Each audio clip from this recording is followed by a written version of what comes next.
अस्सलाम वालेकुम dear friends, welcome to my YouTube channel Shanwang one shot FF. आज फिर एक new Shanwang one shot FF लेकर आई हूँ आप सबके साथ शेयर कर रही हूँ। पता नहीं कैसा लगेगा आप सबको, जैसा भी लगे प्लीज़ कमेंट बॉक्स में बताना। तो चलिए स्टार्ट करते हैं। उससे पहले अगर आप न्यू हो तो प्लीज़ सब्सक्राइब कर लीजिए चैनल को और लाइक शेयर कमेंट ज़रूर करना। तो चलिए कहानी के बारे में जान लेते हैं। थंबनेल तो आपने देख लिया है तो आप समझ ही गए हो कि किस टाइप का ये फैन फिक्शन होने वाला है। हाँ, ये फैन फिक्शन जो कि है वो ओमेगा वर्जन है, मॉडर्न है। और जो हमारा विंग है वो यहाँ पर एक रेड फॉक्स है और वांगजी एक ह्यूमन है। तो चलिए स्टार्ट करते हैं हमारी फैन फिक्शन को, जहाँ पर top Wing bottom Lan Wangji omega and alpha विवोशियन ये सोलमेट वाला है। तो चलिए स्टार्ट करते हैं। फॉक्स वर्ल्ड में बहुत तेज़ एक खबर फैल रही थी, जिसे सुनकर फॉक्स वर्ल्ड के सारे लोग बहुत ज़्यादा शॉक थे। वो खबर ये थी कि फॉक्स प्रिंस विवोशियन का सोलमेट एक ह्यूमन है। ये सुनकर फॉक्स वर्ल्ड के सारे लोग बिल्कुल बहुत ज़्यादा शॉक थे। मतलब वो लोग बिल्कुल चौंक गए थे कि फॉक्स प्रिंस, जो कि हमारे फॉक्स वर्ल्ड का प्रिंस और नेक्स्ट किंग बनने वाला है, वो उसका सोलमेट एक फॉक्स ना होकर, एक फेरी ना होकर, एक कुछ और ना होकर, बल्कि एक ह्यूमन, नॉर्मल ह्यूमन जैसे कि इंसान। हाँ गॉड, फॉक्स वर्ल्ड का जो फॉक्स प्रिंस है, क्या वो उसे एक्सेप्ट करेगा? क्योंकि वो एक ह्यूमन है। इधर महल में भी हड़कंप मची थी। कैसे हो सकता है मेरा बेटा, वो एक फॉक्स प्रिंस है, उसका सोलमेट एक इंसान कैसे हो सकता है? मुझे तो समझ में नहीं आ रहा है। 2500 साल का फॉक्स प्रिंस, जिसका नाम भी विवोशियन था। 2500 साल बाद ही अगर आप मिरर में खुद को निहारोगे तो आपको वो मिरर बता देगा कि आपका जो सोलमेट है वो असल में कौन है, क्या है और कहाँ पर है। जब विभूषण का 2500 साल पूरा हुआ तब सब लोग उसके सोलमेट को देखने के लिए मिरर के सामने आ गए। जब मिरर के सामने वो लोग आ गए तब जो गुरुजी था उन्होंने अपना मंत्र चालने के बाद ही विंग का जो सोलमेट है उसके बारे में वो आईना बताने लगा। विंग भी गौर से सब कुछ सुन रहा था। विंग जो कि 2500 साल का एक रेड फॉक्स प्रिंस है, जो कि बेहद खूबसूरत और बहुत ज़्यादा हैंडसम, और उसका बाल भी रेड कलर का था। विंग बहुत ज़्यादा हैंडसम था, जिसके लिए फॉक्स वर्ल्ड में हर एक ओमेगा पागल था। सब लोग चाहते थे कि मैं प्रिंस का सोलमेट बन जाऊं प्लीज़। और प्रिंस को देखते ही सारी लड़कियां बेहोश हो जाती थी उसकी हैंडसमनेस पर। विंग भी गौर से आईने को देख रहा था। वो भी तरस रहा था कि उसका सोलमेट कौन है, ये जानने के लिए। और ये जानने के लिए विंग ने 1500 नहीं, 1000 नहीं, बल्कि पूरे 2500 साल वेट किया है। 2500 साल विंग के लिए कम नहीं था। जब विंग ने आईने में उसके सोलमेट को देखा तब उसने स्माइल किया, क्योंकि उसका सोलमेट भी किसी से कम नहीं है। मानता हूँ कि वो एक ह्यूमन है, लेकिन विंग को वो बहुत पसंद आ गया था। विंग ने उसे स्माइल करते हुए देखा और कहा, माय सोलमेट। वो उसका सोलमेट था। वी चांगसे ने कहा, ये नहीं हो सकता है गुरुजी, ये कैसे हो सकता है? जबकि विंग एक फॉक्स है तो उसका सोलमेट एक ह्यूमन कैसे हो सकता है? मुझे तो कुछ समझ में नहीं आ रहा है। गुरुजी ने कहा, मुझे तो कुछ समझ में नहीं आ रहा है। सैकड़ों सालों में ऐसा कभी नहीं हुआ। हाँ, बहुत पहले एक बार ये ऐसा हो चुका था। तब भी एक रेड फॉक्स था और उसका सोलमेट भी एक ह्यूमन ही था। वो तो सैकड़ों साल पुरानी की बात है, लेकिन उसके बाद तो ऐसा कुछ नहीं हुआ। अचानक ऐसा होने की कारण मुझे समझ में नहीं आ रहा है। अचानक एक रेड फॉक्स का सोलमेट ह्यूमन कैसे हो सकता है? आखिर ऐसा कैसे हो सकता है? बट हम होने को नहीं टाल सकते हैं। रेड फॉक्स की 2500 साल की उम्र कंप्लीट हो गई है, तो मुझे लगता है कि उसकी शादी जल्दी ही करवाना चाहिए। और क्या वो ह्यूमन मानेगा, मुझे पता नहीं है। बट ये परंपरा है, तुम्हें शादी करके उसका ख्याल रखना पड़ेगा, समझे। ये सुनकर वीइंग ने कहा, मुझे समझ में नहीं आ रहा कि कोई इंसान मुझे देखकर शादी क्यों करेगा, क्योंकि मैं एक फॉक्स हूँ। गुरुजी ने कहा, हाँ ये बात भी है, अगर तुमने अपनी पहचान बता दिया हो सकता है कि वो तुमसे डर जाए और शादी करने के लिए इनकार कर दे, बट अगर तुम शादी नहीं करोगे तो तुम्हें श्राप मिल जाएगा और वो कर्ज कभी नहीं टूटेगा, समझे। ये सुनकर वीइंग ने कहा, क्या मुझे श्राप मिल सकता है? गुरुजी ने कहा, हाँ, क्योंकि वो तुम्हारा सोलमेट है और अपने सोलमेट को टाइम पर शादी करना, उसके साथ मिलन करना और बच्चे पैदा करना ये तुम्हारा काम है, क्योंकि तुम एक फॉक्स हो। अगर तुमने इस नियम को भंग किया तो तुम्हें श्राप मिल सकता है। अगर तुमने शादी नहीं किया तो तुम्हें बहुत जल्द श्राप मिल जाएगा वीइंग, जिस श्राप को तुम कभी नहीं तोड़ सकते। गुरुजी, तो फिर मैं क्या करूं? राजकुमार वीइंग, आपको शादी करना ही पड़ेगा उस इंसान से ही जो आपका सोलमेट है, और बच्चे पैदा भी करना पड़ेगा, बट मुझे समझ में नहीं आ रहा है कि वो तुमसे शादी कैसे करेगा। वीइंग ने कहा, अगर उसे पता चल गया कि मैं एक फॉक्स हूँ तो वो तो डर के भाग जाएगा ना, शादी की तो दूर की बात। गुरुजी ने कहा, मेरे पास एक उपाय है, तुम उसके सामने जाओगे बट फॉक्स बन के नहीं, बल्कि एक ह्यूमन बन के, और उसके साथ रहोगे, शादी करोगे और फिर बच्चा पैदा हो जाएगा। फिर धीरे धीरे जब तुम्हें मौका मिलेगा तब तुम उसे बता देना कि तुम एक फॉक्स हो सकता है सच्चाई जानने के बाद वो सब कुछ एक्सेप्ट कर ले, क्योंकि तुम उसके साथ रहोगे और भरोसा दिलाओगे कि तुम उससे प्यार करते हो। देखो, तुम उसे धोखा तो नहीं दे रहे हो ना। उसके बाद अगर वो मान जाए तो तुम उसे फॉक्स वर्ल्ड में लेकर आ सकते हो। फिर हम झरने के पानी में तुम्हारे बच्चे को नहलाकर उसे शुद्ध कर देंगे और फिर वो भी तुम्हारी तरह एक फॉक्स बन जाएगा। ये सुनकर वीइंग ने कहा, तो क्या मैं ह्यूमन बनकर उसके सामने जाऊं, उसे धोखा दूं, बस इतना ही? गुरुजी ने कहा, धोखा बस इतना ही होगा कि वो तुम्हें इंसान समझेगा, लेकिन तुम कोई इंसान नहीं बल्कि एक रेड फॉक्स हो। अपनी पहचान छुपा कर रखना, ठीक है? विभूषण ने कहा, ठीक है, मैं ऐसा ही करूँगा, बट अगर वो सच्चाई जान जाए तो फिर क्या होगा गुरुजी? गुरुजी ने कहा, पता नहीं क्या होगा, बट पहले तुम्हें शादी तो करना ही पड़ेगा, वरना तुम्हें श्राप मिल सकता है। वीइंग ने कहा, ठीक है, मैं ऐसा ही करूँगा। उसने आईने में उस इंसान को देखा और उसने स्माइल करते हुए कहा, ब्यूटीफुल, तुम सच में बहुत प्रिटी हो। सीन कट होता है। वीइंग ह्यूमन वर्ल्ड में आ चुका था। जब वीइंग ह्यूमन वर्ल्ड में आता है तब वो एक पहाड़ी इलाके में था जहाँ पर वो हाउलिंग कर रहा था। वो एक रेड कलर का फॉक्स था जिसे देखकर सारे के सारे फॉक्स वहाँ पर आ गए और सब लोग उसे देखकर झुक गए और हाउलिंग करने लगे। वो लोग वीइंग का स्वागत कर रहे थे। वीइंग बहुत ज़्यादा खुश था कि फाइनली वो अपने सोलमेट से मिलने वाला है। उसका सोलमेट इसी शहर में है। वीइंग चांद की रोशनी को देखकर मुस्कुरा रहा था और उसके लाल घने बाल भी लहरा रहे थे। वीइंग धीरे धीरे करके एक ह्यूमन में कन्वर्ट हो गया। वो एक ह्यूमन बन गया। वीइंग ने अपनी हाथों को देखा और पैरों को देखा। वो ह्यूमन फॉर्म में आ चुका था। वीइंग सच में बहुत ज़्यादा हैंडसम है। वीइंग धीरे धीरे करके उस पहाड़ी इलाका से नीचे आने लगा। सीन कट होती है। सुबह के टाइम वीइंग रास्ते में वेट कर रहा था उसके सोलमेट का। अचानक उसने देखा कि वहाँ पर दो लड़के बात करते हुए आ रहा है।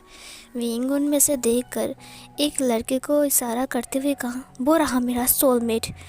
वीइंग जाने वाला था। अचानक वीइंग रुक गया। वीइंग ने कहा, अगर मैं उसे जाकर बोलूँगा कि तुम मेरा सोलमेट हो तो फिर क्या वो मेरा यकीन करेगा या फिर मुझे थप्पड़ मार के वहाँ से भगा देगा?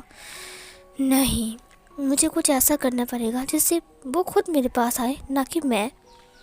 क्या करूँ मैं? मुझे कुछ समझ में नहीं आ रहा है। वीइंग सोच रहा था।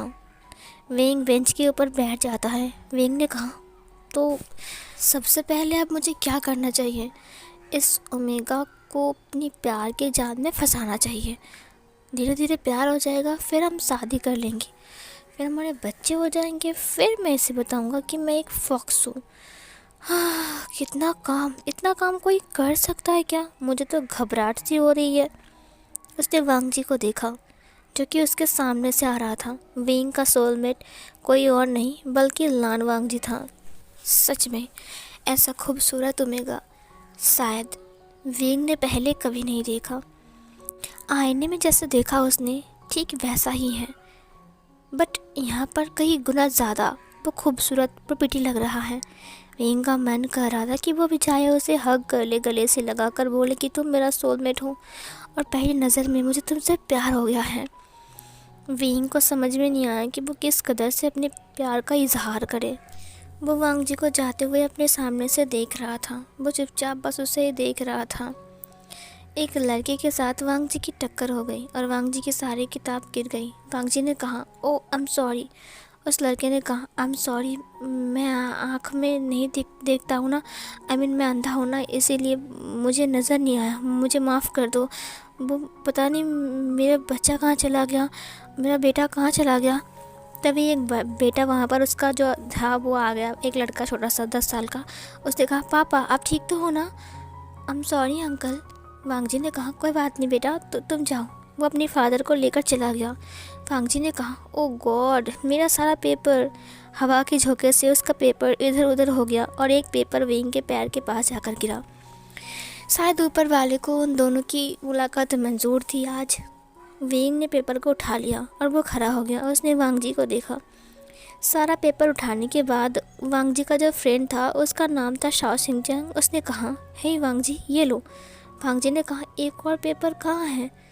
वो पीछे मुड़ता है जहाँ पर विंग उसका पेपर लेकर खड़ा था। उसने पहली बार विंग को देखा। उसके लाल बाल थे, उसकी आंखों का कलर था रेड, बट उसकी आंखें बहुत प्यारी था। वो देखने में बहुत ज़्यादा हैंडसम था। इतना हैंडसम शायद उसने पहले कभी नहीं देखा। विंग पूरा चमक रहा था। विंग एक कोट पहना हुआ था ब्लैक कलर का। विंग ब्लैक कलर का सूट पहना हुआ था और वांग जी उसे हाँ करके देख रहा था। शाओ सिंह ने कहा, वाह कितना हैंडसम है ना वांग जी। वांग जी ने कहा, चुप चुप हो जाओ। विंग सामने आ गया। विंग ने कहा, हेलो, क्या ये पेपर आपका है? शाओ सिंह ने कहा, वो तुमसे बात कर रहा है, मुझे तो यकीन नहीं हो रहा है।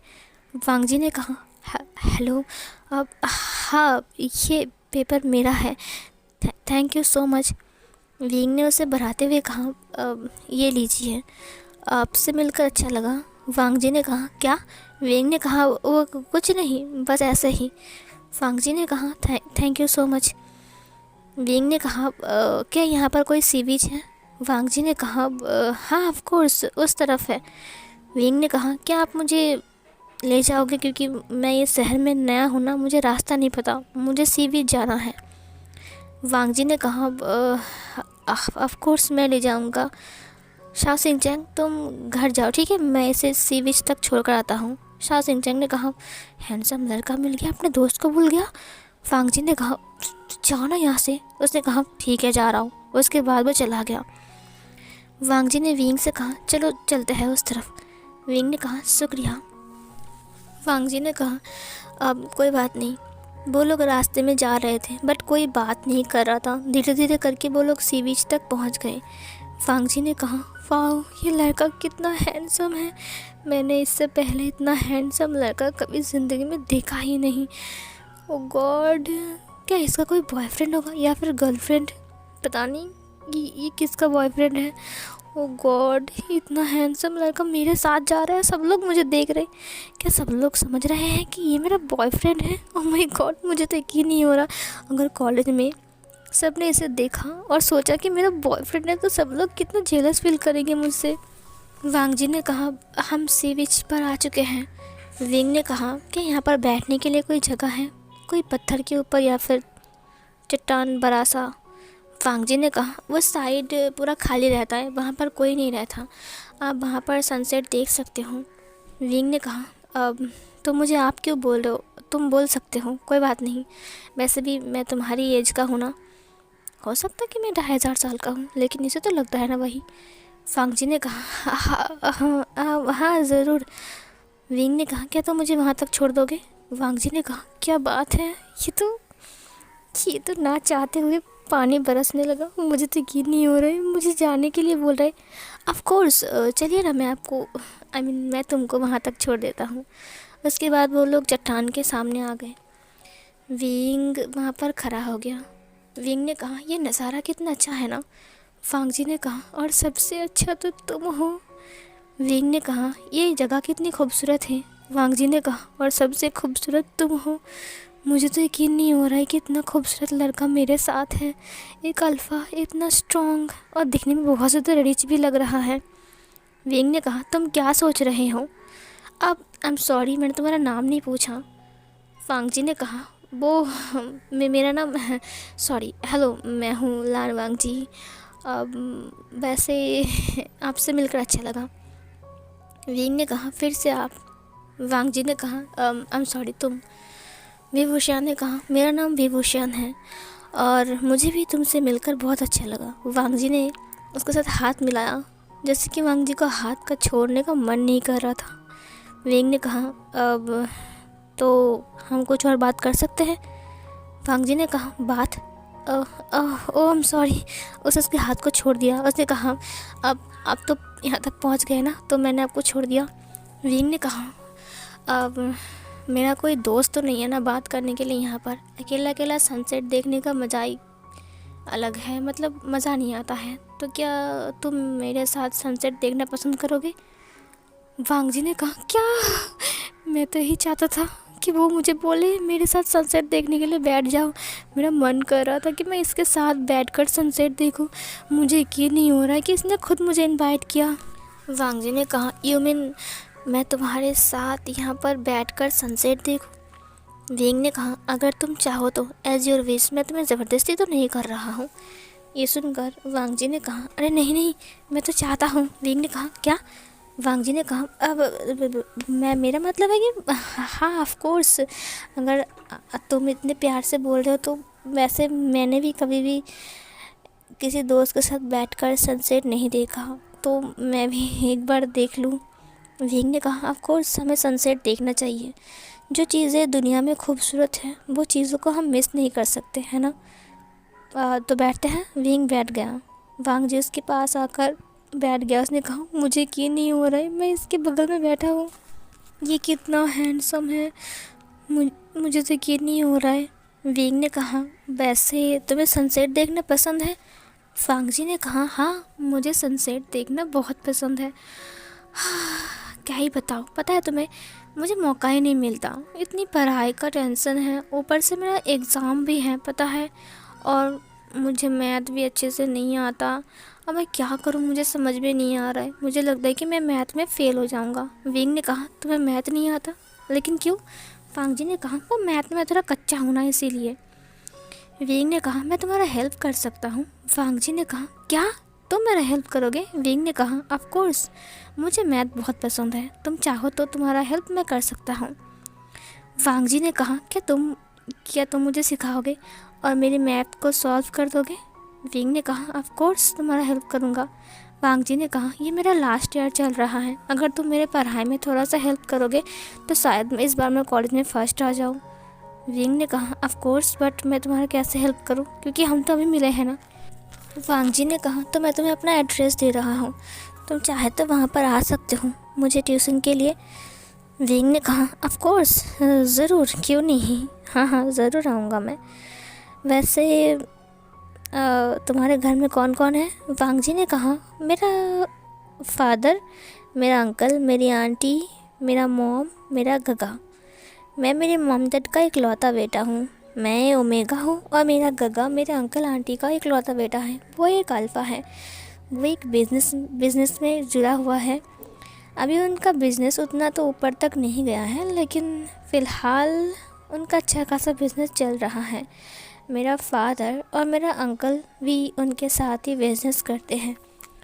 विंग ने कहा, अगर तुम इतने अमीर हो और तुम्हारा फादर, तुम्हारा गगा बिजनेसमैन है, तो फिर तुम पैदल क्यों जा रहे थे? वांगजी ने कहा, वो दरअसल मुझे वॉक करना बहुत पसंद है, और ख़ास करके मेरे दोस्त के साथ। दरअसल मेरा जो दोस्त था ना, उसे गाड़ी में जाना बिल्कुल पसंद नहीं है। मैंने उसे काफ़ी टाइम तक बोला है कि चलो मेरे गाड़ी तक मैं तुम्हें छोड़ देता हूँ मेरे गाड़ी में, लेकिन उसने कई बार मना कर दिया। तो मुझे बहुत बुरा लगता है कि मैं गाड़ी में जाता हूँ और वो पैदल जाता है, तो मैं उसके साथ जाता हूँ उसके घर तक। उसके बाद वो जैसे घर में घुस जाता है, वैसे ही मैं अपनी कार को बुला लेता हूँ कॉल करके, उसके बाद मैं कार में घर जाता हूँ। ये सुनकर विंग ने कहा, ओ अच्छा, बट मुझे बताओ, अभी तुम मेरे साथ हो, अगर तुम्हारे फादर को पता चला, गगा को पता चला तो वो तुम्हें डांटेंगे नहीं, क्योंकि तुम तो बिना बताकर आए हो ना। वांग जी ने कहा, कोई बात नहीं, वैसे मैं एक कॉल कर दूंगा और गाड़ी यहाँ पर आ जाएगी मुझे लेने के लिए, तुम चिंता मत करो। वैसे तुम्हारे घर में क्या कौन कौन है, मैंने तो पूछा ही नहीं। विंग ने कहा, फ़िलहाल तो इस दुनिया में मेरा कोई भी नहीं है। वांग जी ने कहा, क्या? विंग ने कहा, अब मेरा मतलब है मेरा कोई भी नहीं है, मैं अकेला ही हूँ। वांग जी ने कहा, तुम्हारा मॉम डैड चले गए? चल वैसे, आई एम सॉरी, मुझे माफ़ कर दो, मुझे पता नहीं था। विंग ने कहा, अरे कोई बात नहीं, मेरे मॉम डैड चल बसे नहीं, जिंदा है, इस दुनिया में नहीं दूसरी दुनिया में है। वांग जी ने कहा, तुम क्या बोल रहे हो? विंग ने कहा, वो नहीं है ना, इस दुनिया में वो नहीं है। वांग जी ने कहा, ओ वही तो मैं बोल रहा हूँ, तुम्हारे मॉम डैड नहीं है तो मैं अकेला ही हूँ। कब से हुआ ये सब कुछ? विंग ने कहा, कल से। वांग जी ने कहा, क्या? विंग ने कहा, कल से मैं इस शहर में आया हूँ ना, कल से, हाँ कल से ही मैं शहर में आया हूँ। वांग जी ने कहा, तो कितना टाइम हुआ तुम्हारा फादर और मॉम के गुजरने की? विंग ने कहा, गुजरने की? वांग जी ने कहा, अब तुमने कहा ना तुम्हारा मॉम डैड नहीं है। विंग ने कहा, ओ हाँ हाँ हाँ, बहुत साल हो गए, बहुत साल, पता नहीं कितने साल, मैंने गिना नहीं। वांग जी ने कहा, क्या तुमने गिना नहीं? विंग ने कहा, वो मतलब गिन गिन कर नहीं रखता हूँ ना, जितना गिनता हो उतना ही याद आता है, मुझे अच्छा नहीं लगता। पता है मेरी मॉम की बहुत याद आती है, उनके हाथ की लोटस सूप की याद आती है, मेरा डैड का याद आता है जब मैं उनके साथ खेलता था। विंग ढोंग करने लगता है, नौटंकी करने लगता है। वांग जी अपनी रुमाल को बाहर निकालते हुए कहा, प्लीज़ मत रो, मुझे माफ़ कर दो, ये लो आंसू पोंछ लो। विंग ने कहा, मेरा आंसू पोंछने वाला कोई नहीं है, मैं अकेला हूँ, बिल्कुल अकेला। वांग जी ने कहा, मैं पोंछ देता हूँ। वांग जी उसके आंसू को पोंछ देता है। विंग ने कहा, इस आँख में थोड़ा सा रह गया। वांग जी ने कहा, अब हाँ ऑफ कोर्स, अब वैसे बुरा मत मानो, मेरा कहने का ये मतलब नहीं था, मैं वो। विंग ने कहा, कोई बात नहीं, दोबारा मत पूछना, नहीं तो मैं ऐसे ही रोऊंगा, तो मैं आंसू पोंछना पड़ेगा। वांग जी ने कहा, अब हाँ हाँ ज़रूर, मत रो, प्लीज़ शांत हो जाओ। देखो मैं वैसा तो नहीं बोल रहा था, लेकिन तुम बहुत ज़्यादा इमोशनल हो गए, आई एम सॉरी। विंग ने कहा, कोई बात नहीं, चलो कोई बात नहीं, सनसेट देखते हैं। सीन कट होता है। वांग जी और विंग अब आ रहे थे, शाम हो रही थी। वांग जी ने कॉल किया था अपनी गाड़ी के लिए, तो उसका कार उसके लिए वहाँ पर वेट कर रहा था। विंग ने कहा, चलो बाय, हम कब मिलेंगे? वांग जी ने कहा, क्या? विंग ने कहा, तो हम फिर कब मिलेंगे, आई मीन हम मिलते रहेंगे ना। वांग जी ने कहा, तो मुझे पढ़ाने के लिए आओगे तो हम ज़रूर मिलेंगे। तुम एक काम करना, कल मेरे कॉलेज के सामने आना, ठीक है? मैं तुमसे बात करूँगा और फिर तुम्हें मेरे घर में लेकर जाऊँगा और मेरी मॉम से और डैड से मिलाऊँगा, ठीक है? विंग ने कहा, ओके, मैं राज़ी हूँ, ठीक है, ओके, मैं बिल्कुल राज़ी हूँ। वांग जी ने कहा, शादी की बात नहीं, पढ़ाई की बात कर रहा हूँ। विंग ने कहा, हाँ मैं तो वही बोल रहा था, राज़ी हूँ मैं पढ़ाने के लिए। वांग जी ने कहा, अच्छा ठीक है, मैं चलता हूँ, ओके। विंग ने कहा, हाँ ऑफ कोर्स, जाओ, बाय। यहाँ पर ना विंग और वांग जी की अच्छे से एक बॉन्डिंग हो गई थी, वो दोनों एक दूसरे को देख रहे थे। न जाने क्यों वांग जी के दिल में धड़कन से महसूस हो रही थी। वांग जी ने कहा, हो गॉड, ये कितना हैंडसम है। अगर मुझे पूछना चाहिए था ना कि इसका कोई बॉयफ्रेंड या फिर गर्लफ्रेंड है कि नहीं, मैंने तो पूछा ही नहीं। धत तेरी की, ये तो गड़बड़ हो गई, मैं गधा हूँ एक नंबर का, उल्लू का पट्टा है लान वांग जी तू। हाँ, ये मैंने क्या कर दिया, इतने हैंडसम लड़के को पूछना ही भूल गया। सीन कट होता है। सुबह सुबह जो विंग था वो उसके कॉलेज के सामने आकर वेट कर रहा था। वांग जी जब कॉलेज के सामने आता है तब उसने विंग को देखा, उसने कहा, ओ गॉड, और सारी लड़कियां विंग को हाँ करके देख रहा था। अरे देखो वो अल्फ़ा खड़ा है ना वहाँ, वो कितना हैंडसम है ना, उसके रेड रेड बाल, वाह, मुझे यकीन नहीं हो रही, उसकी आंखें देखो कितनी प्यारी है, सच में वो कितना हैंडसम लग रहा है, वो बहुत रिच लग रहा है। उसकी ड्रेस तो देखो एक बार, वो कितना ज़्यादा रिच है, मुझे तो यकीन नहीं हो रहा है। क्या ये हमारे कॉलेज में न्यू आया है? मुझे नहीं लगता कि हमारे कॉलेज में न्यू आया है, और वैसे भी ये कौन से सेमेस्टर पे होगा बताओ ना यार, कितना हैंडसम है। वांग जी ने कहा, ओ गॉड, सब लोग विंग को लेकर कितना चर्चा कर रहे हैं। वो विंग से मिलता है। विंग ने कहा, हाय लानजान। ये सुनकर वांग जी ने कहा, तुम्हें मेरा बर्थ नाम किसने बताया? विंग ने कहा, कल तुमने बताया ना तुम्हारा बर्थ नाम। वांग जी ने कहा, बट मैंने तो नहीं बताया तुम्हें, बर्थ नाम तो नहीं बताया मैंने। विंग ने कहा, अरे तुमने बताया था बर्थ नाम, अब तुम भूल गए शायद। वांग जी ने कहा, ओ ऐसा क्या, बट पता नहीं कब बताया, मुझे याद नहीं आ रहा है। विंग ने कहा, वही तो तुम भूल गए ना, इसीलिए तुम्हें याद नहीं आ रहा है, तुम थोड़े से भुलक्कर हो लगता है। वांग जी ने कहा, हो सकता है मैंने तुम्हें बताया है, बट मुझे सच में कुछ भी याद नहीं आ रहा है। कोई बात नहीं, वैसे गुड मॉर्निंग। विंग ने कहा, गुड मॉर्निंग। सब लोग उन दोनों को देख रहे थे। अरे वांग जी उस लड़के को जानता है, उस अल्फ़ा को जानता है। वो देखो उससे बात कर रहा है कि वो उसका दोस्त है, कहीं वो उसका बॉयफ्रेंड तो नहीं है ना। ऐसा मत बोलो, इतना हैंडसम सा लड़का उसका बॉयफ्रेंड कैसा हो सकता है? मुझे लगा था कि हमारे कॉलेज का न्यू प्रोफेसर है, बट ये तो कुछ और ही है यार, मुझे तो यकीन नहीं हो रहा है। वांग जी से कैसे जानता है? विंग ने कहा, तो मैं तुम्हें कब पढ़ाने के लिए आऊँ? वांग जी ने कहा, कॉलेज की छुट्टी हो जाएगी फिर हम यहाँ से निकलेंगे, ठीक है? तुम कॉलेज की छुट्टी के वक्त आना। मैंने डैड से बात कर लिया और अंकल से भी बात कर लिया। उन्होंने कहा कि हाँ तुम मुझे पढ़ा सकते हो, वो लोग तुम्हें अलाउ करते हैं। वांग जी विंग को देख रहा था। विंग ने कहा, ऑफ कोर्स ठीक है, तो फिर मैं क्या तुम्हारे लिए यहाँ पर वेट करूँ? विंग की बात सुनकर वांग जी ने कहा, अब तुम्हें वेट करने की ज़रूरत नहीं है, तुम एक काम करना, छुट्टी के टाइम आ जाना, तो मैं तुम्हें यहाँ से लेकर चला जाऊँगा सीधा। एक बार तुम मेरे घर को देख लोगे, उसके बाद तुम मेरे घर पर ही आना सीधा, समझे?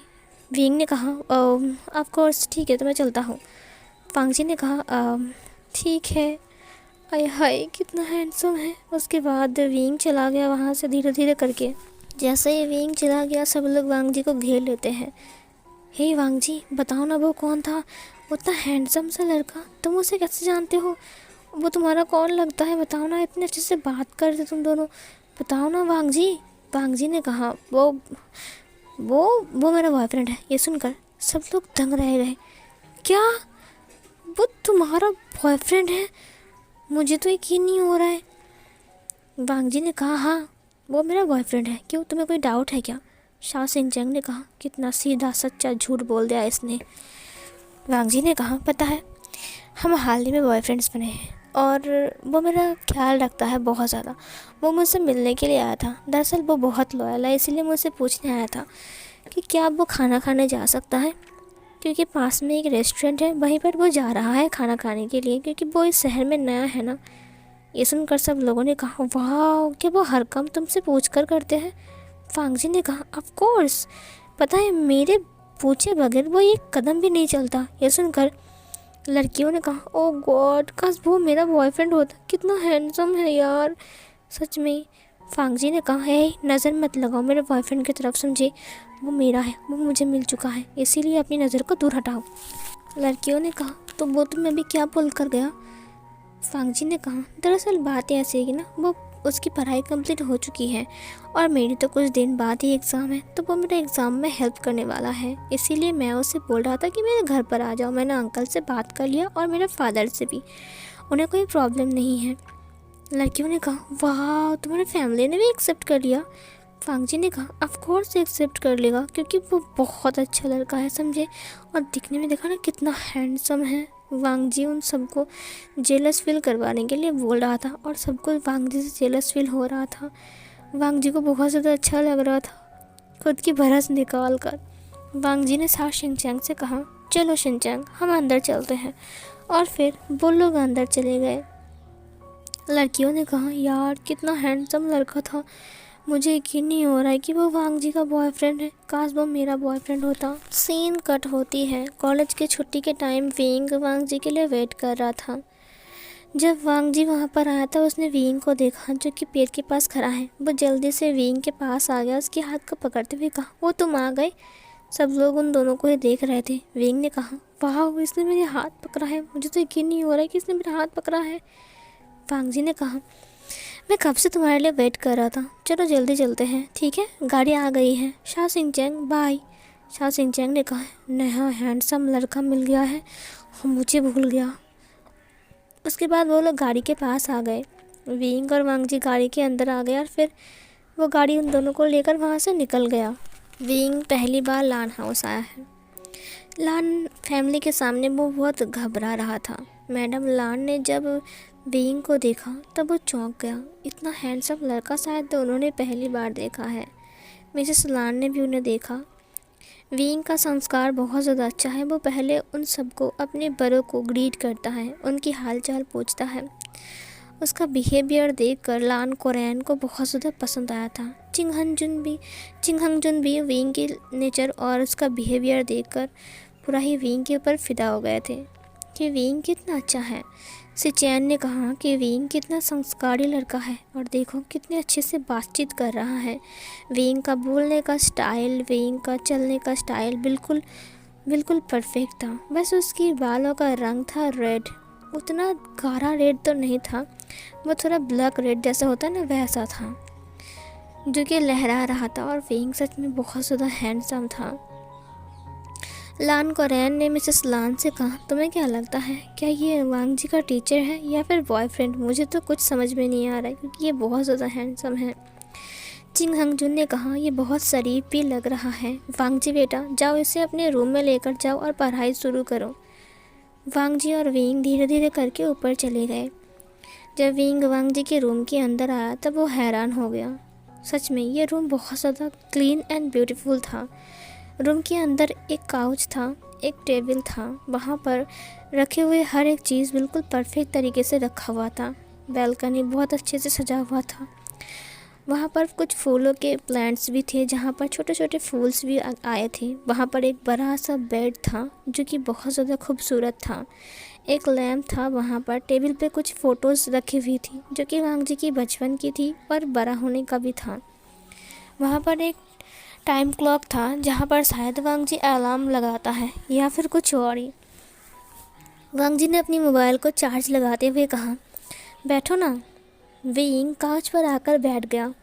वांग जी ने कहा, वैसे मुझे यकीन नहीं हो रहा है कि तुम मेरे घर में आए हो। पता है मैं बहुत ज़्यादा खुश हूँ। हम तो दोस्त ही हैं ना।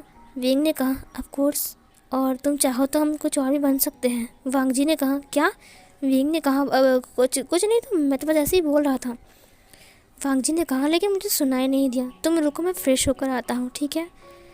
विंग ने कहा, ऑफ कोर्स, जाओ। वांग जी फ्रेश होने के लिए चला गया, बट वो छुप छुप कर विंग को देख रहा था। उसने कहा, वाह कितना हैंडसम है, मुझे यकीन नहीं हो रहा है। वांग जी जानबूझकर अपनी शर्ट को पहनता है और नीचे ट्राउज़र को नहीं पहनता है और धीरे धीरे करके बाथरूम से बाहर आता है। उसका आधा शोल्डर भी दिखाई दे रहा था। उसका जो कॉलर बोन था उसको दिखाई दे रहा था। विंग जब वांग जी को इस हालत में देखता है तब उसकी हवा टाइट हो गई थी। ओ गॉड, ये ऐसे कैसे मेरे सामने आ सकता है?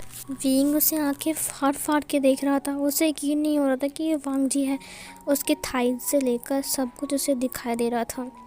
दरअसल वो विंग को सच में दिखाई रहा था। वांग जी सच में ऐसा ही कर रहा था जानबूझकर। वो विंग के पास आकर बैठ गया। उसने कहा, चलो अब बताओ तुम क्या लोगे, कॉफ़ी, टी या फिर स्नैक्स, जूस? विंग की तो मतलब उसकी बॉडी शेक कर रही थी, कांप रहा था वो। उसने कहा, क्या?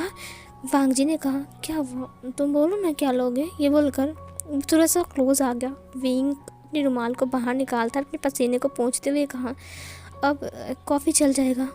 वांग जी ने कहा, ठीक है मम्मा, प्लीज़ आप विंग के लिए कॉफ़ी लेकर आओगे? तुम चिंता मत करो, मेरे घर के मेड देकर जाएगा अभी। अब बताओ मैं कौन सा किताब निकालूं? विंग ने कहा, सबसे पहले अपने ट्राउज़र पहन कर आओ। ये सुनकर वांग जी ने कहा, ओह गॉड, आई एम सॉरी, मुझे लगा शायद मैंने पहना। ओह गॉड, ये कैसे हो गया? आई एम सॉरी, मैं अभी ठीक करता हूँ, ठीक है? विंग ने कहा, हाँ जल्दी करो वरना मैं अभी ठीक नहीं रहूँगा और पता नहीं क्या कर दूँगा। उसके बाद वांग जी वहाँ से उठ गया। वह बाथरूम में चला गया। तभी वहाँ पर एक मेड आता है और फिर वो मेड आकर कॉफ़ी देकर जाता है। थोड़ी देर बाद वांग जी बाथरूम से बाहर आते हुए कहा, मॉम को कहो डिनर में थोड़ा सा चिकन सूप बनाने के लिए, ठीक है? आज हमारा जो टीचर है वो चिकन सूप पियेंगे डिनर में। विंग ने कहा, डिनर करके जाऊँ मैं? वांग जी ने कहा, ऑफ कोर्स, वैसे भी शाम हो गई है तो डिनर करके ही जाना। विंग ने कहा, thank you so much Wang ji, I mean Lan Zhan. Wang ji ने कहा, वाह, इसकी मुंह से लानजान वर्ड, आई मीन मेरा नाम लानजान कितना हॉट लगता है, मन कर रहा है इसके लिप्स को चूम लूँ। विंग ने कहा, तुम मुझे ऐसे क्यों घूर रहे हो? फांग जी ने कहा, कुछ नहीं, बस ऐसे ही, कॉफ़ी पियो ना। उसके बाद वो लोग पढ़ाई करने लगते हैं। फिर इधर जो वांग जी था वो पढ़ाई करते करते कभी विंग के हाथ को जानबूझकर टच कर रहा था, शोल्डर से शोल्डर लगा रहा था, थाइस से थाइस लगा रहा था, मतलब चिपक चिपक के रह रहा था उसके साथ। अब यहाँ पर विंग को समझने में बाकी नहीं रहा कि शायद वांग जी उसे लाइक करता हो। उसने कहा, बट मैं श्योर नहीं हूँ, मुझे जानने के लिए उसके दिमाग को पढ़ना पड़ेगा। बट उसका दिमाग मैं तभी पढ़ पाऊँगा जब वो सोया रहेगा। मैं क्या करूँ? गॉड।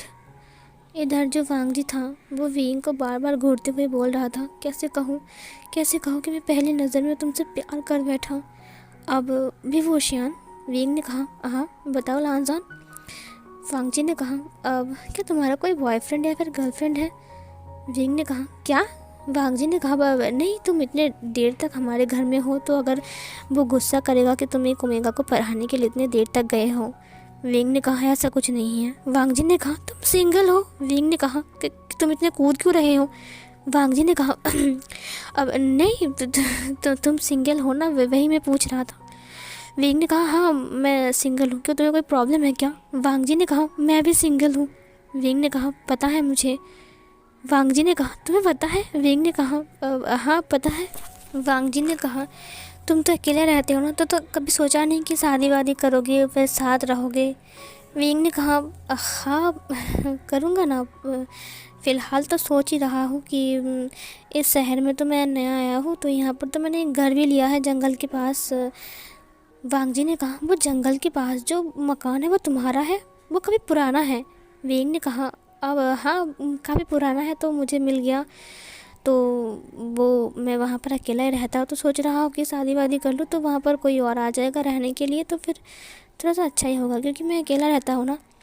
वांग जी ने कहा, तुम्हें पता है मुझे पुराने मकान बहुत ज़्यादा पसंद है और वहाँ पर रहना तो और ज़्यादा पसंद है, ख़ास करके जबकि चारों ओर खामोशी हो, जंगल की साइड में तो कोई आवाज़ भी नहीं है। विंग उसे घूर रहा था। वांग जी ने कहा, अब मैं बस ऐसे ही बोल रहा था। वांग जी लिखने लगता है अपनी नोटबुक पर, बट विंग अभी तक उसे देखते हुए अपने माइंड में मुस्कुरा रहा था। उसने कहा, लगता है तीर सही निशान पर लगा है। सीन कट होती है। डिनर करने के बाद विंग चला गया था और सब लोग विंग की तारीफ़ कर रहे थे बहुत ज़्यादा, जहाँ पर वांग जी ने विंग के बारे में बहुत कुछ बताया और विंग के घर के बारे में बता दिया। ये सुनकर लान कोरैन और चिंग हंग जुन बहुत ज़्यादा हैप्पी थे और वो लोग बातें कर रहे थे विंग को लेकर। सिचैन ने कहा, विंग बिल्कुल भरोसे लायक है, उसे कुछ काम भी सौंप सकते हैं हम। ये सुनकर वांग जी बहुत ज़्यादा हैप्पी था कि विंग भरोसे लायक है, इसका मतलब उसका हाथ मेरे हाथ में देकर मुझे इस घर से बाहर फेंक दो विंग के साथ।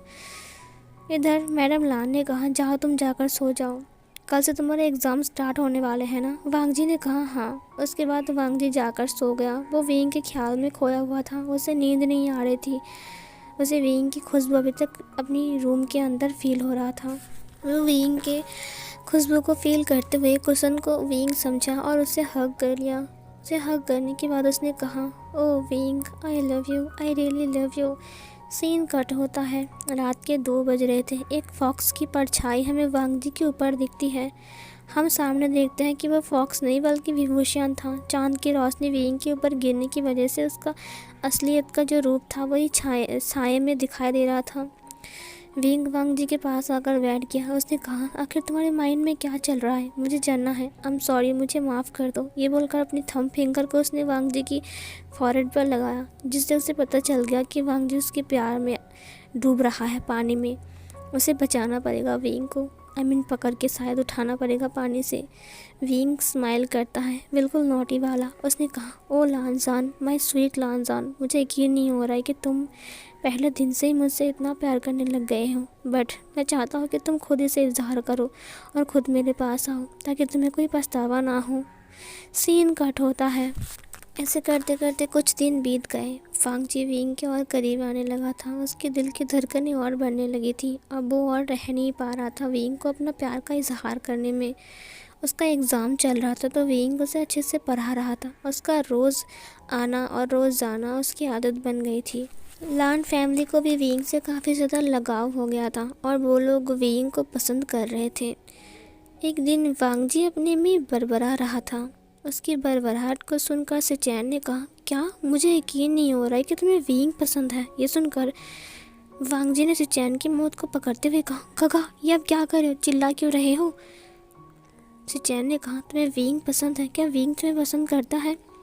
ये सुनकर वांगजी ने कहा, मुझे नहीं पता कि विंग मुझे पसंद करता है कि नहीं, बट मैं विंग से बहुत प्यार करता हूँ। काश विंग से मेरी शादी हो जाए। मेरे एग्ज़ाम भी तो ख़त्म हो गया, अब वो पढ़ाने के लिए भी नहीं आता है। मुझे अच्छा नहीं लगता। मैं उससे कल मिलने गया था। अब मैं क्या करूँ, मुझे समझ में नहीं आ रहा है। सिचैन ने कहा, ये बात तो मुझ पर छोड़ दो। ये बोलकर वो वहाँ से भाग गया और सीधा जाकर अपनी मॉम डैड और अंकल आंटी को बता दिया। ये सुनकर वो लोग बहुत ज़्यादा हैप्पी थे कि वांगजी को विंग पसंद है। उन्होंने विंग से मिलने की बात किया, जहाँ पर वांगजी ने विंग से कहा कि तुम्हारे साथ मेरे फैमिली मेम्बर्स मिलना चाहते हैं। विंग ये सुनकर थोड़ा सा हैरान था, बट उसे समझ में आ रहा था शायद उसका तीर सही जगह पर लग चुका है। जब विंग लान फैमिली से मिलने आया तब लान कोरैन ने कहा, देखो विंग बेटा, मुझे पता नहीं कि तुम इस बारे में क्या सोचोगे और क्या राय दोगे, बट हमें तुमसे बात करनी है और तुम्हारे साथ कुछ शेयर करना है। जहाँ पर वांगजी चुपचाप बैठा हुआ था, विंग ने कहा, क्या बात करनी है अंकल। कोरैन ने कहा, देखो हमारा इकलौता ओमेगा सन जिसका नाम लान वांगजी है, तुम जानते ही हो उसे अच्छे से कि वो कैसा है। विंग ने कहा, लानजान बहुत अच्छा है, उसके जैसा कोई नहीं। वांगजी ने ब्लश किया क्योंकि विंग ने अभी अभी उसकी तारीफ़ किया था। चिंग हंगजुन ने कहा, तुम हमें बहुत पसंद हो और हम किसी के ऊपर भरोसा नहीं कर सकते हैं, और हमारा लान वांगजी भी तुम्हें पसंद करता है। ये सुनकर विंग स्माइल करता है लेकिन शॉकिंगली कहता है, क्या क्या क्या कहा आपने। मैडम लान ने कहा, देखो हमें पता नहीं कि तुम क्या कहोगे, लेकिन अगर तुम चाहो तो क्या तुम हमारे लानजान से शादी करोगे। ये सुनकर विंग पूरा ही हैप्पी था, बट फिर भी उसने शॉकिंगली कहा, क्या आप ये सब क्या बोल रहे हो। लान कोरैन ने कहा, देखो तुम्हारे ऊपर हम भरोसा कर रहे हैं इसीलिए बोल रहे हैं। अगर तुम चाहो तो, हम तुम्हें ज़बरदस्ती नहीं कर रहे हैं, अगर तुम चाहो तो हमारे लानजान के साथ तुम्हारी शादी होगी। उसने वांगजी को देखा और वांगजी ने ब्लश करके अपनी फेस को दूसरी तरफ टर्न कर लिया क्योंकि उसे बहुत ज़्यादा शर्म आ रहा था। सिचैन ने कहा, विंग देखो मेरा भाई बहुत अच्छा है, चाहे तुम जो भी बोलो, तुम भी उसके साथ काफ़ी दिन तक थे तो तुम जानते होंगे ना कि मेरा भाई कैसा है। विंग ने कहा, हाँ लानजान बहुत अच्छा है और मुझे भी लानजान बहुत पसंद है। मुझे पता नहीं था कि लानजान मुझे पसंद करता है। मैंने कभी भी अपनी पसंद का इजहार नहीं किया था, लेकिन लान वांगजी ने विंग को देखा। उसने कहा, वो मुझे पसंद करता है, मुझे तो यकीन नहीं हो रहा है। लान कोरैन ने कहा, ठीक है, अगर तुम दोनों ही एक दूसरे को पसंद करते हो तो मुझे कोई एतराज़ नहीं है। हमने सुना कि तुम्हारा मॉम डैड और तुम्हारा कोई भी इस दुनिया में नहीं है, तुम अकेला रहते हो, हमें इससे कोई प्रॉब्लम नहीं है। तुम्हें इससे कोई प्रॉब्लम है क्या कि हम इतनी बड़ी फैमिली है। विंग ने कहा, नहीं मुझे एक फैमिली मिल रही है, इससे प्रॉब्लम की क्या बात है, और वैसे भी अगर मुझे एक फैमिली मिल जाएगी तो मैं भी तो अकेला नहीं रहूँगा ना। अब लान कोरैन ने विंग की बात को सुना और उनकी आंखों में आंसू आ गए। उन्होंने विंग को गले से लगाते हुए कहा, क्या तुम हमारी बातों को सुन रहे हो कि हम क्या बोल रहे हैं, क्या तुम इसे एक्सेप्ट कर रहे हो। विंग ने कहा, ऑफ कोर्स मैं एक्सेप्ट कर रहा हूँ, मुझे लानजान पसंद है और मैं ये शादी एक्सेप्ट करता हूँ। आप चाहो तो मैं शादी कर सकता हूँ उसके साथ, अगर आप लोग चाहो तो। ये सुनकर लान कोरैन ने कहा, कितना संस्कारी लड़का है ये, देखो। मैडम लान ने कहा, रुको मैं मिठाई लेकर आता हूँ। फिर वो मिठाई लेकर आता है। सिचैन ने कहा, वांगजी और विंग एक काम करो, तुम दोनों आपस में बात कर लो। हमारे सामने तुम लोग कुछ बोल रहे हो, बट मैं चाहता हूँ कि तुम दोनों आपस में बात कर लो। ये सुनकर विंग ने कहा, ये तो अच्छी बात है, मुझे भी लानजान से कुछ बात करना था। वांगजी थोड़ा सा डर गया और शर्मा गया। विंग उससे बात करना चाहता है, मतलब थोड़ी अजीब नहीं लगता उसे। सिचैन ने कहा, तुम लोग छत पर जा सकते हो, वो बिल्कुल खाली है। ये सुनकर सब लोग हंस रहे थे। वांगजी उठकर पहले ही चला गया और सिचैन ने सीढ़ी को दिखाते हुए कहा, जाओ विंग। विंग उठ गया और हंसते हुए चला गया।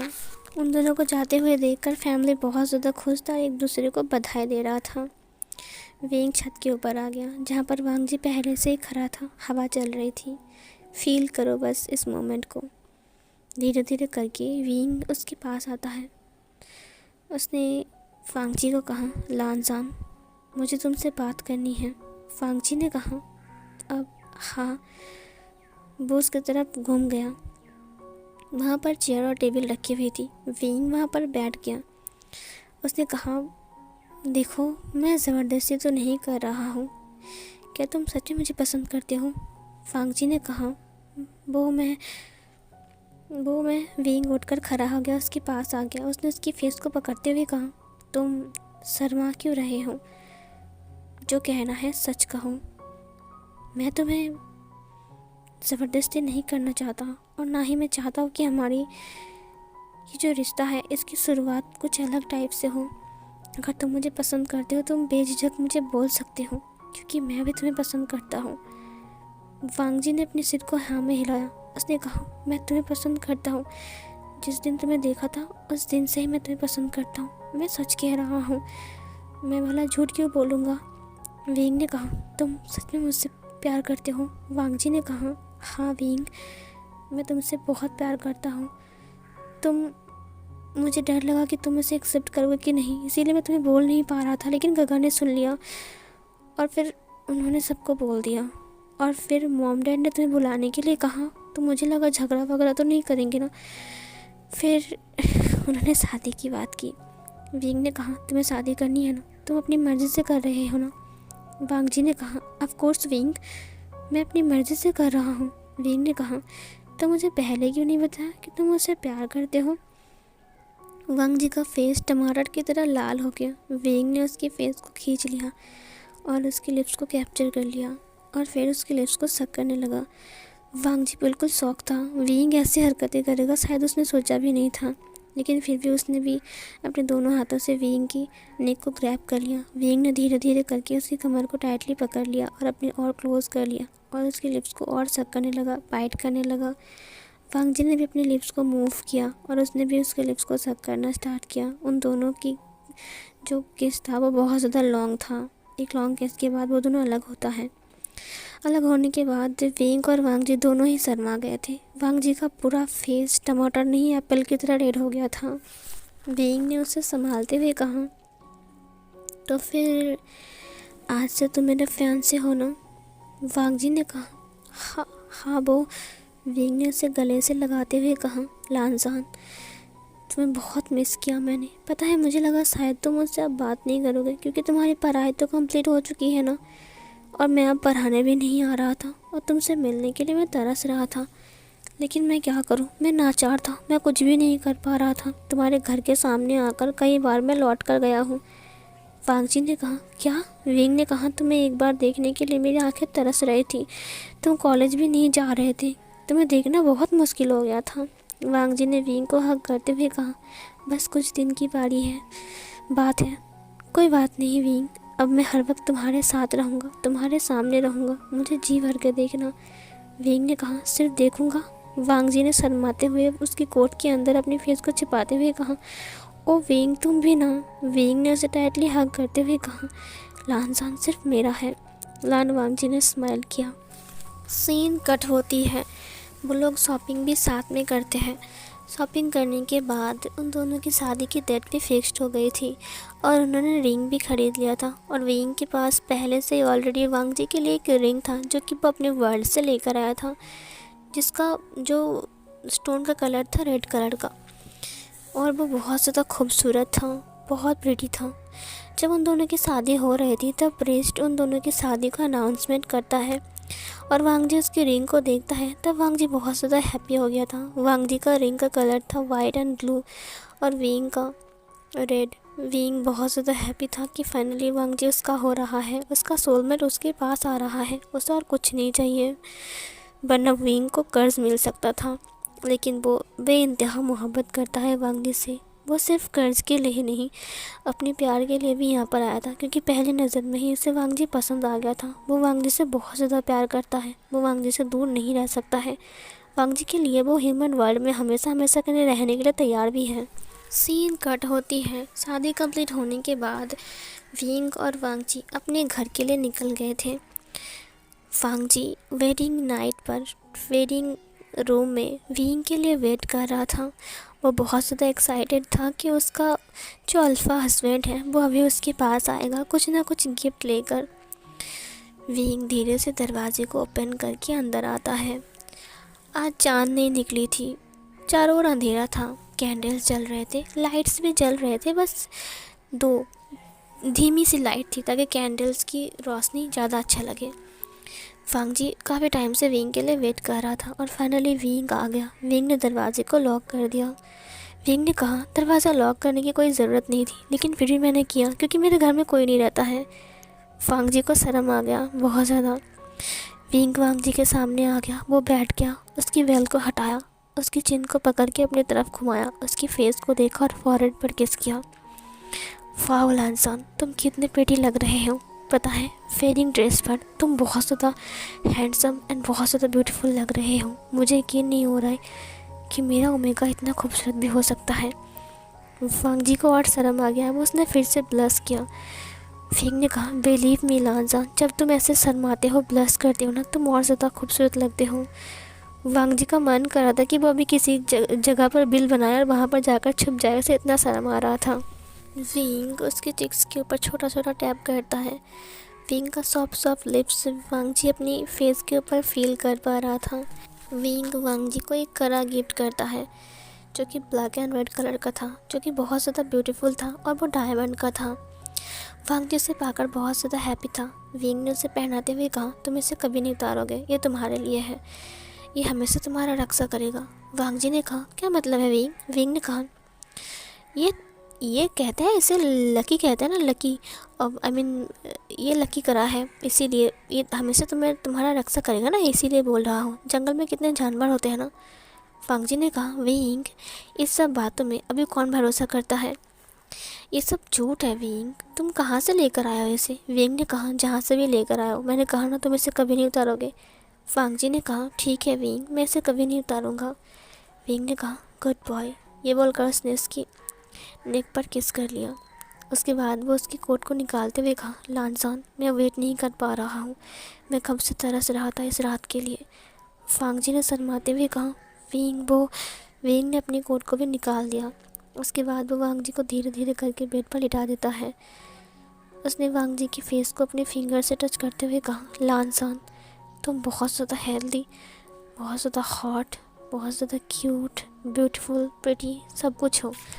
वांगजी मुस्कुरा रहा था, उसकी मुस्कुराहट बहुत ज़्यादा, मतलब उसकी फ़ेस को जो मुस्कुराहट था उसके फेस की, तो उसे देखकर लग रहा था कि वो बहुत ज़्यादा हैप्पी है।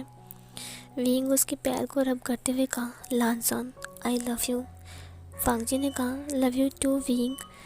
विंग ने उसकी फेस को अच्छे से अपनी फिंगर से टच किया, उसकी नोज़ को, उसके आईब्रोज़ को, उसकी आँखों को, हर जगह पर उसने किस किया। उसके कानों के ऊपर, उसके नेक के ऊपर, उसके कॉलर बोन पर, उसके एडम एप्पल पर। धीरे धीरे करके उसकी शर्ट को निकालने लगा। वो उसकी बटन्स को ओपन कर रहा था। उसकी बटन्स को ओपन करते वक्त लान वांगजी को बहुत ज़्यादा शर्म भी आ रहा था। उसका बॉडी पूरा विंग के सामने रिवील हो गया। उसके चेस्ट से लेकर उसकी नेवल, हर जगह पर विंग टंग फिरा रहा था, अपनी टंग को लेकर लीक कर रहा था। उसकी नेवल को बहुत टाइम तक वो लीक करता है, उसके ब्रेस्ट को, उसकी चेस्ट, उसका निपल्स को, हर जगह पर वो बाइट कर रहा था। वो उसकी निपल्स को सक कर रहा था, जहाँ वांगजी क्यूट क्यूट आवाज़ें निकाल रहा था। वांगजी बहुत ज़्यादा हॉट फील कर पा रहा था। धीरे धीरे करके वो भी हार्ड हो रहा था और विंग तो पूरा ही हार्ड हो चुका था। विंग ने एक झटके में ही अपनी शर्ट को निकाल दिया और फिर वो वांगजी के ऊपर ही आ गया। वो अपनी बॉडी के साथ वांगजी की बॉडी को टच करवाता है, जहाँ पर विंग की हॉट सी बॉडी और वांगजी की कोल्ड सी बॉडी एक साथ जुड़ गई। वांगजी विंग के वेट को फील कर पा रहा था और विंग टाइटली उसे पकड़ के उसके लिप्स को हग कर रहा था। बहुत टाइम तक उसे किस करने के बाद वो उसके नेक के पास आता है, जहाँ पर वो उसके नेक को सक करने लगता है, लिक करने लगता है, बाइट करने लगता है। वहाँ पर वो उसे अपना ओमेगा क्लेम करता है और उसके ब्लड को चाटने लगता है, जहाँ पर वांगजी को बहुत ज़्यादा पेन फील हुआ था, लेकिन फिर भी उसे अच्छा लगता है कि उसके अल्फ़ा ने उसे क्लेम कर लिया। उसके बाद वो उसके ट्राउज़र की जो बटन है उसे ओपन करता है, अपने हाथ को इंसर्ट करता है और उसे रब करने लगता है। जिससे वांग जी अपनी बॉडी में हॉट हॉट सा चीज़ फील करने लगता है और फिर वो चिल्लाने लगता है। उसकी क्यूट मॉर्निंग की साउंड सुनकर विंग को बहुत ज़्यादा अच्छा लग रहा था। विंग उसे बाइट करते हुए उसके लोअर बॉडी पार्ट को रब कर रहा था। उसने अपनी फिंगर को भी इंसर्ट कर दिया और उसे प्रिपेयर करना स्टार्ट कर रहा था। और प्रिपेयर करते हुए उसके निपल्स को सक कर रहा था, एक बार इसे तो दूसरी बार उसे। धीरे धीरे करके वांग जी प्रिपेयर हो जाता है और फिर वो उसकी ट्राउज़र को निकाल देता है और अपनी ट्राउज़र को भी। उसने उसके दोनों पैरों को अच्छे से खोला, जितना हो सके उतना उसने खोला। वांग जी को दर्द तो हो रहा था, लेकिन फिर भी वांग जी ने कुछ नहीं कहा, क्योंकि वो विंग की लस्ट भरी निगाहों को देख पा रहा था, जैसे कि वो एक भेड़िया हो और उसे अभी खा जाएगा।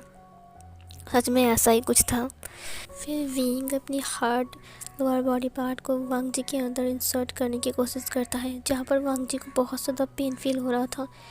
वांग जी चिल्लाने लगता है। विंग ने वांग जी की माउथ को पकड़ते हुए कहा, श्श, चुप हो जाओ लानसान, इतना क्यों चिल्ला रहे हो, सबको सुनाओगे क्या? वैसे भी हमारे घर में कोई नहीं है। ये बोलकर उसने उसके हाथ को हटा दिया, क्योंकि विंग भूल गया था एक पल के लिए, क्योंकि वो ह्यूमन वर्ल्ड में है।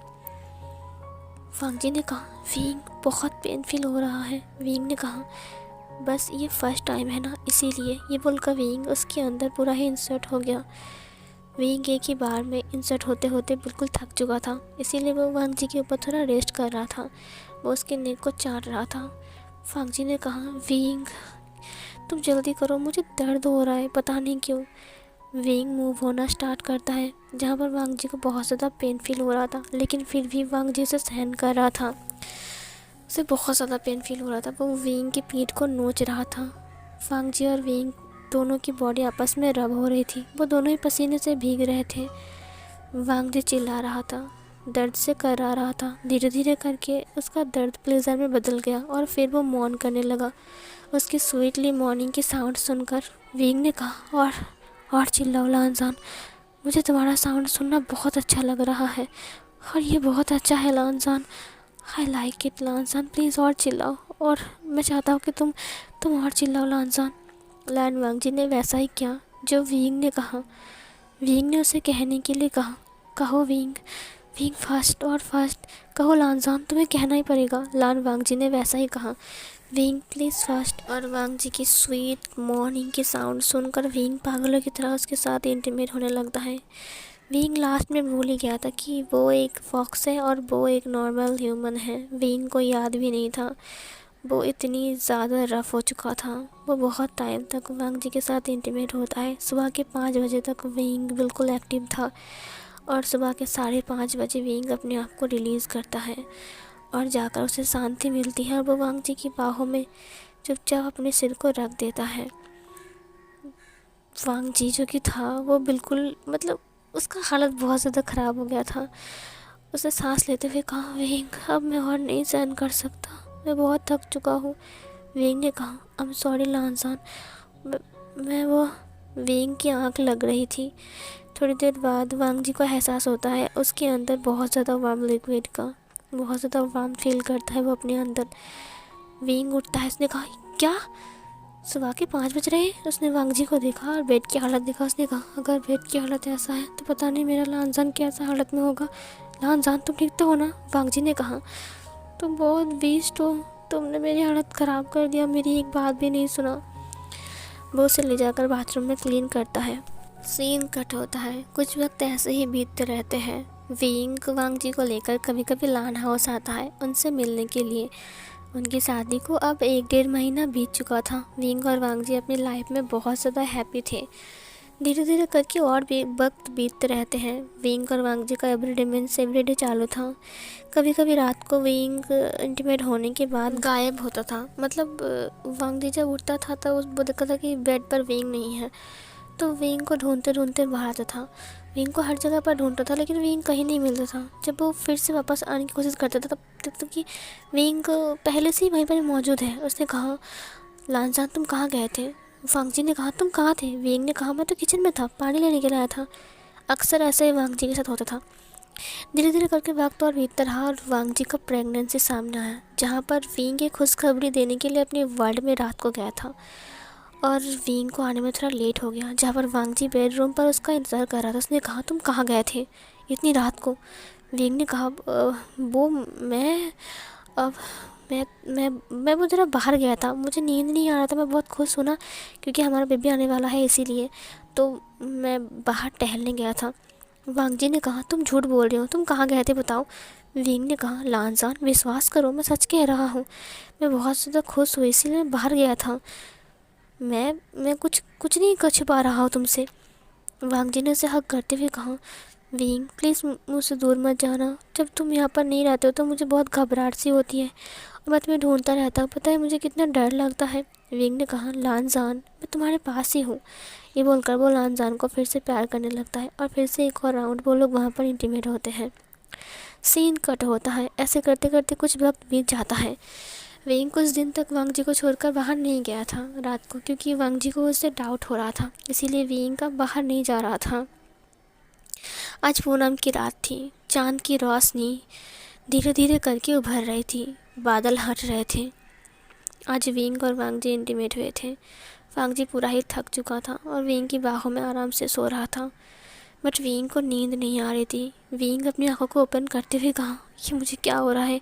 फिर उसने खिड़की से बाहर देखा। आज पूनम की रात है और आज विंग का जन्मदिन था। विंग ने कहा रात के 12 बज रहे हैं, मेरा जन्मदिन शुरू हो गया। ओह, दर्द कर रहा है बॉडी में। विंग का जो अंदर का उल्फ था वो जाग रहा था। विंग अब एक फॉक्स से एक उल्फ बन रहा था, क्योंकि विंग का किंग बनने का समय आ चुका था। धीरे धीरे करके विंग बेड से उठ जाता है। उसके उठने की वजह से वांग जी की नींद तो टूट गई थी, लेकिन फिर भी वांग जी अपनी आंखों को बंद कर लेता है क्योंकि वो उसे बहुत ज़्यादा नींद आ रही थी। चांद की रोशनी में विंग खुद को संभाल नहीं पा रहा था। वो जल्दी से बैलकनी से छलांग लगा देता है। जैसे वो छलांग लगाता है तो वांग जी का नींद टूट जाता है। उसने कहा कि ये क्या हो रहा है मुझे, उफ, पता नहीं क्यों मुझे अजीब सा लग रहा है। तब उसने देखा कि विंग वहाँ पर नहीं है। उसने अपनी उसका जो शर्ट था उसे पहन लिया और वो पहनने के बाद वो बैल्कनी में देखता है जहाँ से कोई कूद गया। वो देखता है कि नीचे गार्डन में विंग अपनी बॉडी को खुजला रहा है। जल्दी से वांग जी नीचे आ गया। उसने कहा विंग को क्या हो गया। जब वो विंग के करीब जा रहा था अचानक उसने देखा कि चांद की पूरा रोशनी विंग के ऊपर गिर रहा है। ये देखकर वो पूरी तरीके से हैरान था। चांद की रोशनी जैसे विंग के ऊपर गिर रहा है, विंग का जो कान था वो निकल आ गया था। ये देखकर वांग जी ने कहा ये क्या हो रहा है। विंग का पूंछ निकला, विंग के नुकीले टीथ। वांग जी ने पहली बार इतनी खूंखार विंग को देखा। विंग धीरे धीरे करके एक उल्फ में कन्वर्ट हो गया। ये देखकर वांग जी पूरी तरीके से बेहोश होने का कतार में था। उसने कहा विंग ऐसा उल्फ में कैसे बदल सकता है। विंग जैसे एक उल्फ में बदल गया, वो हाउलिंग करने लगा। वो चांद को देखते हुए हाउलिंग कर रहा था। वांग जी अचानक उसका सिर चकरा गया और वो वहीं पर ही बेहोश हो गया। सीन कट होता है। जब सुबह वांग जी की नींद टूटती है तब वांग जी उठकर बैठ गया। उसने देखा कि विंग उसके बगल में ही बैठा हुआ है। उसने कहा लानजान तुम ठीक तो हो ना। वांग जी ने कहा क्या दूर हो कौन हो तुम। ये बोलकर वो साइड हो गया। विंग ने कहा लानजान मैं तुम्हारा हस्बैंड विभूषण हूँ, ये तुम कैसी बातें कर रहे हो। वांग जी ने कहा नहीं, कल रात तुम कुछ और थे। कौन हो तुम, मेरा हस्बैंड कहाँ है। विभूषण ने कहा लानजान मेरा यकीन करो, मैं ही विभूषण हूँ। वो कल रात विंग ने अपनी सच्चाई बताना स्टार्ट किया। उसने कहा दरअसल मैं कोई ह्यूमन नहीं हूँ लानजान। ये सुनकर वांग जी बैठ गया। वांग जी ने कहा मुझे तो तुम्हारे साथ नहीं रहना है, मैं जा रहा हूँ। ये बोलकर वांग जी उठ गया। विंग ने उसके हाथ को पकड़ते हुए कहा प्लीज़ लानजान मुझे छोड़कर मत जाओ। वांग जी ने कहा मैं ऐसे इंसान के साथ नहीं रह सकता जो कि इंसान है ही नहीं। तुम्हारे असलियत देखकर मुझे घबराहट सी हो रही थी। तुम्हें पता है तुम क्या बन गए थे। तुम्हारा पूंछ निकला, तुम्हारे कान, तुम्हारे दांत, तुम्हारी आँखें, तुम एक उल्फ में बदल गए थे और तुम हाउलिंग कर रहे थे। वो उसके बाद मुझे कुछ भी याद नहीं है। विंग ने कहा तुम बेहोश हो गए थे लानजान, मैं तुम्हारे पास आया था। तुम्हें स्मेल कर रहा था, तुम्हें चाट रहा था। तुम बेहोश हो गए थे। मैंने तुम्हें उठाने की बहुत कोशिश किया लेकिन तुम जागे ही नहीं, क्योंकि मैं चाहता था अगर तुमने मेरी असलियत देख ही लिया है तो अच्छे से ही देख लो, बट तुम जागे ही नहीं। फिर चाँद गायब हो गया और फिर से मैं ह्यूमन बन गया और मैं तुम्हें ऊपर लेकर आया। वांग जी ने कहा मेरा हाथ छोड़ो, मुझे जाने दो। विंग ने कहा लानजान मेरी बात तो सुनो, प्लीज़ ऐसे मत जाओ। वांग जी ने कहा, क्या तुम मेरे बच्चे को भी खा जाओगे? विंग ने कहा, लान जाने तुम कैसी बातें कर रहे हो, वो मेरा भी बच्चा है। वांग जी ने कहा, मुझे तुमसे घबराहट सी हो रही है, मुझे जाने दो प्लीज़, मुझे घर जाना है, मुझे तुम्हारे साथ नहीं रहना, तुम तो कोई इंसान हो ही नहीं, तुमने मुझे धोखा दिया, तो तुमने धोखे से शादी किया मुझसे। वांग जी ने कहा, छोड़ो मेरा हाथ छोड़ो। विंग ने कहा, ठीक है मैं तुम्हें छोड़ दूँगा, प्लीज़ मेरी बात सुन लो, उसके बाद अगर तुम्हें जाना है तो तुम जा सकते हो। वांग जी ने कहा, कौन सी बात? विंग ने उसे अच्छे से बिठाया, उसने कहा, प्लीज़ मेरी बात सुनो लानजान, मैंने ऐसा क्यों किया तुम्हें जानना नहीं है? वांग जी ने कहा, तुमने ऐसा क्यों किया विभूषण, तुमने मेरी ज़िंदगी बर्बाद। तभी विंग ने कहा, नहीं लानजान, मैं तुमसे बहुत प्यार करता हूँ, मैंने ऐसा नहीं किया लानजान, मेरी बात तो सुनो। वांग जी ने कहा, बताओ। विंग ने कहा, दरअसल मैं कोई ह्यूमन नहीं हूँ, मैं एक फॉक्स प्रिंस हूँ, और मेरा 2500 साल बाद। वांग जी ने कहा, 2500 साल? तो तुम 2500 साल के हो? विंग ने कहा, हाँ, और आज मेरा जन्मदिन है। ये सुनकर वांग जी ने कहा, क्या? मुझे यकीन नहीं हो रहा है कि तुम 2500 साल के हो। विंग ने कहा, हाँ लानजान, और हमारे वहाँ पर एक रूल है, 2500 साल का कोई भी हो जाएगा तो उसे अपना सोलमेट ढूंढना पड़ेगा, और ढूंढकर शादी करना पड़ेगा, और बच्चे पैदा करने पड़ेगी, और फिर वंश को आगे ले जाना पड़ेगा। देखो लानजान, मुझे पता है कि तुम समझ नहीं रहे हो। जब मैं मिरर के सामने गया और अपने सोलमेट के बारे में पूछा, तब मुझे तुम्हारा चेहरा दिखाई दिया, तुम नज़र आए, और पता चला कि मेरा सोलमेट एक ह्यूमन है, यानी कि तुम। वांग जी ने कहा, मैं तुम्हारा सोलमेट हूँ? विंग ने कहा, हाँ, कभी ना कभी तो हम मिले थे किसी जन्म में शायद, इसीलिए तुम मेरा सोलमेट ह्यूमन बन गए और मैं एक फॉक्स बन गया। वो मैं? वांग जी ने कहा, मुझे कुछ समझ में नहीं आ रहा है। विंग ने कहा, दरअसल बात ऐसी है कि विंग ने अच्छे से वांग जी को समझाया। वांग जी ने कहा, क्या अगर 2500 साल पूरा होने के बाद अपनी जन्मदिन से पहले तुमने शादी नहीं किया तो फिर तुम्हें कर्ज मिल सकता है? विंग ने कहा, हाँ, और अगर मुझे श्राप मिल गया तो वो श्राप कभी नहीं टूटेगा, और हमेशा हमेशा के लिए मैं एक पत्थर बन जाऊंगा लानजान। वांग जी ने कहा, क्या? विंग ने कहा, हाँ, मैंने तुम्हें कभी चोट नहीं पहुंचाया, मैं तुमसे हमेशा दिल से प्यार करता रहा लानजान, मुझे गलत मत समझो प्लीज़। वांग जी ने कहा, मुझे सोचने का मौका दो, जाओ यहाँ से। विंग ने कहा, क्या? वांग जी ने कहा, मैंने कहा जाओ यहाँ से। विंग ने कहा, ठीक है लानजान। सीन कट होता है। थोड़ी देर बाद वांग जी दरवाज़ा खोलकर नीचे आता है। उसके हाथ में लगेज था, उसका ट्रॉली बैग, उसके हाथ में बड़े बड़े बैग्स भी थे, वो नीचे लाकर रख रहा था। विंग ने कहा, लानजान, क्या तुम सच में जा रहे हो? विंग की आंखों में आंसू थे। उसने कहा, लानजान, मैंने कभी भी तुम्हें चोट नहीं पहुंचाया, मैं एक फॉक्स होकर भी।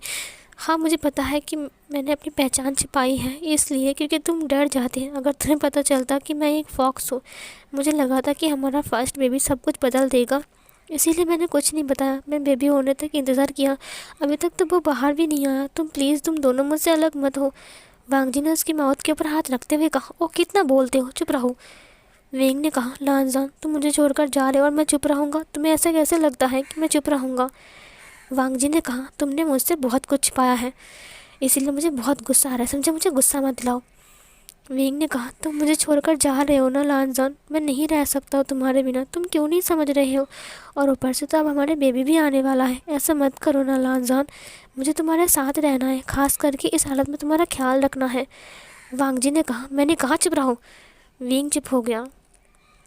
वांग जी ने कहा, तो मेरी बात सुनो, तुमने मुझसे जो बात छिपाई है उसके लिए तुम्हें पनिशमेंट जरूर मिलेगी, समझे? विंग ने कहा, पनिशमेंट? हाँ, तो मुझे पनिशमेंट दो, मुझे छोड़कर मत जाओ लान वांग जी। वांग जी बैग को लेकर बाहर आने लगा। वांग जी ने कहा, मेरे हेल्प करो, समझे? विंग ने कहा, लेकिन लान जान। विंग ना चाहते हुए भी उसका हेल्प करने लगा, क्योंकि वांग जी इस वक्त प्रेग्नेंट था, वो भारी भरकम चीज़ों को उठा नहीं सकता है। विंग ने कहा, लान जान, तुम मुझे छोड़कर जा रहे हो ना? लान वांग जी ने कहा, तुम एक नंबर के झूठे हो। विंग ने कहा, हाँ, मुझे पता है कि मैं झूठा हूँ। ये बोलकर वो रोने लगा। वो बहुत ज़्यादा ही रो रहा था, एक बच्चे की तरह। वांग जी ने कहा, रोना बंद करो और बताओ मेरी ससुराल की रास्ता किस तरफ है। ये सुनकर विंग ने कहा, क्या? वांग जी ने कहा, तुम्हें क्या लगा कि तुम्हारी फैमिली होने के बाद भी मैं तुम्हारे साथ इस जंगल में रहूँगा? विंग ने कहा, तो तुम मेरे साथ जाओगे लानजान? वांग जी ने कहा, ऑफ कोर्स मुझे मेरे ससुराल जाना है, और मेरी बात कान खोल कर सुन लो। मैं वहाँ पर जाऊँगा और वहीं पर ही रहूँगा, और हमारा बेबी का बर्थ भी वहीं पर ही होगा, समझे? विंग की फेस पर एक स्माइल आ गया था। विंग ने कहा, तुम मेरे साथ मेरे घर जाओगे लानजान? वांग जी ने कहा, हाँ, लेकिन मेरी एक शर्त है। विंग ने कहा, क्या शर्त है? वांग जी ने कहा, महीने में एक बार मैं मेरे मायके आऊँगा। विंग ने कहा, ऑफ कोर्स लानजान, हम ज़रूर आएंगे। महीने में एक बार नहीं, हम 2 बार आएंगे। तुम जितना चाहिए उतना तुम आ सकते हो, मुझे छोड़कर मत जाओ लानजान। वांग जी ने कहा, तुम्हें छोड़कर कौन जा रहा है? अभी तुम्हें पनिशमेंट देना बाकी है, समझे? तुम एक बार घर चलो, उसके बाद मैं तुम्हें देखता हूँ। विंग बहुत ज़्यादा हैप्पी था कि वांग जी सच में उसके साथ जा रहा है, उसके घर जाना चाहता है। विंग ने कहा, लानजान, तुम मुझसे उदास और नाराज़ तो नहीं हो ना? वांग जी ने कहा, नाराज़ नहीं हूँ, लेकिन हो जाऊँगा अगर तुम मुझे तुम्हारे साथ अपने घर नहीं ले गए तो। मेरे सास ससुर सब लोग हैं, तुमने मुझे बताया नहीं। तुमने कहा कि तुम अनाथ हो। विंग ने कहा, मैंने अनाथ नहीं कहा था, मैंने कहा था कि इस दुनिया में वो नहीं है। वो दूसरी दुनिया पे है ना। वांग जी ने गुस्से में घूरा उससे कहा, शट अप और मुझे लेकर चलो, समझे? विंग ने कहा, हाँ, ऑफ कोर्स लानजान, चलो। उसके बाद वो लोग धीरे धीरे करके उस घर से बाहर आ गए। पुराने घर से बाहर आने के बाद वो लोग एक पत्थर के पास आते हैं, जहाँ पर जो पहाड़ होता है ना, पहाड़ का जो नीचे का साइड होता है, वहाँ पर आता है वो लोग। वहाँ पर एक दरवाज़ा खुलता है विंग अपनी पावर से, और फिर वो दरवाजे के अंदर चले जाते हैं। यहीं पर ही ख़त्म नहीं होती हैं, वो लोग आगे जाते हैं और फिर उन दोनों को एक्सेप्ट करते हैं। वही चांग से कांग्रेसरन वो लोग बहुत ज़्यादा खुश थे, और गुरुजी बहुत ज़्यादा खुश थे कि विंग फाइनली शादी करके अपने सोलमेट को लेकर बर्थडे के दिन आ चुका है। अब कोई चिंता नहीं है, विंग को कर्ज भी नहीं मिलने वाले थे। यहीं पर ही ख़त्म नहीं थी, उन दोनों की ट्विंस भी हुई थी। एक का नाम इवान और दूसरे का नाम सिजुए था। वो दोनों, एक विंग की तरह और दूसरा वांग जी की तरह बना था। जो विंग की तरह था वो बिल्कुल विंग की तरह था, जैसे कि हमारा विंग है इस फैन फिक्शन में, और जो वांग जी की तरह था वो बिल्कुल वांग जी की तरह था। वो एक मेल ओमेगा था, और विंग का तरह जो था वो एक अल्फा था। वो एक ब्लू फॉक्स था, और जो मेल ओमेगा था वो एक वाटर फॉक्स था, जो पानी को अपनी कंट्रोल में कर सकता है। विंग को वांग जी ने माफ़ तो कर दिया था, लेकिन उसकी पनिशमेंट ख़त्म नहीं हुई थी। मतलब उसे बर्तन धुलवाना, घर साफ़ करवाना, ये सब वांग जी उसे ब्लैकमेल करके करवा ही लेता था। जब उसका काम करने का मूड नहीं था ना, तब वो हमेशा हर एक काम विंग से करवाया। खाना पकाने से लेकर हर कुछ। दासिया भी इसे देखकर हंस रहे थे। विंग ने कहा, हाँ, मेरी हालत ख़राब होनी थी, मुझे पता ही था। विंग सिर्फ 2 ही बच्चे नहीं, आगे चल के और भी 5 बच्चे बनाया था। विंग का टोटल 7 बच्चे था, और वो सब बहुत ज़्यादा बदमाश थे, बिल्कुल विंग की तरह। वो लोग एक भी बात नहीं मानते थे, और वो लोग भी फॉक्स ही थे, अलग अलग कलर के। एक फायर फॉक्स था जो कि आग को अपनी कंट्रोल में कर सकता था, और उसने बचपन में पूरे कबीले को ही आग लगा दिया था। उसकी वजह से विंग को कितनी डांट पड़ी थी। विंग के डैड से, विंग की मॉम से। आगे चलकर विंग किंग बन गया था उस फॉक्स वर्ल्ड का, और वो लोग अपने 7 बच्चे के साथ बहुत ज़्यादा हैप्पी रहे, और अपनी किंगडम को भी संभालते रहे। विंग एक अच्छा राजा था, और सबके ऊपर अच्छे से ही शासन करता था। और यहीं पर ही इस फ़ैन फिक्शन की हैप्पी एंडिंग होती है। सो फिर गाइस, कैसा लगा आपको ये वाला फ़ैन फिक्शन? ज़रूर बताना। अच्छा नहीं लगा है ना? कोई बात नहीं, मैं दोबारा फिर से एक अच्छे से फ़ैन फिक्शन लेकर आऊँगी, जो कि आप सबको बहुत ज़्यादा अच्छा लगने वाला है। अब मैं लॉन्ग स्टोरी स्टार्ट करने वाली हूँ, क्योंकि बहुत टाइम हो गया मैंने कोई लॉन्ग स्टोरी स्टार्ट नहीं किया है। मैं सोच रही हूँ कि अगले महीने स्टार्ट करूँगी, क्योंकि ना अभी बहुत ज़्यादा बिज़ी रहने वाली हूँ जनवरी में। तो शायद मैं जनवरी में स्टार्ट तो नहीं कर सकती हूँ, लेकिन फरवरी की लास्ट तक मैं बिल्कुल फ्री हो जाऊँगी, तब शायद मैं अब सबके साथ लॉन्ग स्टोरी शेयर कर पाऊँगी। सो फिर guys, thank you so much इतनी टाइम तक मेरे फ़ैन फिक्शन को सुनने के लिए, और thank you so much YouTube को जिन्होंने अब तक मेरी फ़ैन फिक्शन पहुँचाई है। तो मिलती हूँ एक और न्यू फ़ैन फिक्शन में, तब तक के लिए बाय बाय।